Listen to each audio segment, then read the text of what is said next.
বাংলার অন্যতম প্রাচীন জনপদ গুপ্তিপাড়া। বিস্ময়ে ভরা। জগৎ বিখ্যাত জগন্নাথ দেবের রথযাত্রা। অবিভক্ত বাংলার প্রথম বারোয়ারি জগৎ জননী জগদ্ধাত্রী বিন্ধ্যবাসিনী মাতার পুজোর সূত্রপাত হয়েছিল গুপ্তিপাড়ায়।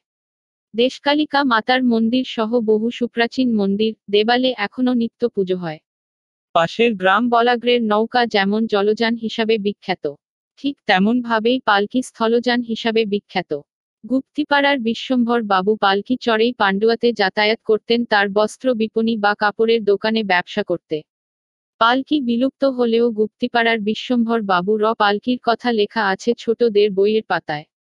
ঠিক তেমনি গুপ্তিপাড়ার রঘুনাথ তলার রামনবমী পুজো যুগ যুগ ধরে স্থান পেয়েছে পঞ্জিকার পাতায়।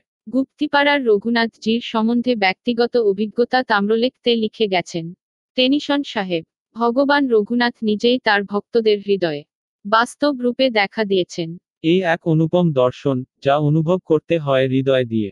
যে ভক্ত অনুভব করতে পারে, তার কাছে ঈশ্বরের নিজস্ব এক রূপ ফুটে ওঠে। টেনিশন সাহেবের উপলব্ধি সমেত সেই তাম্রলেখটি আজও সংরক্ষিত আছে রঘুনাথজির মন্দিরে, গুপ্তিপাড়ার রঘুনাথ তলায়। গুপ্তিপাড়ার রঘুনাথ তলা থেকে সাংবাদিক চিরঞ্জীব চট্টোপাধ্যায়।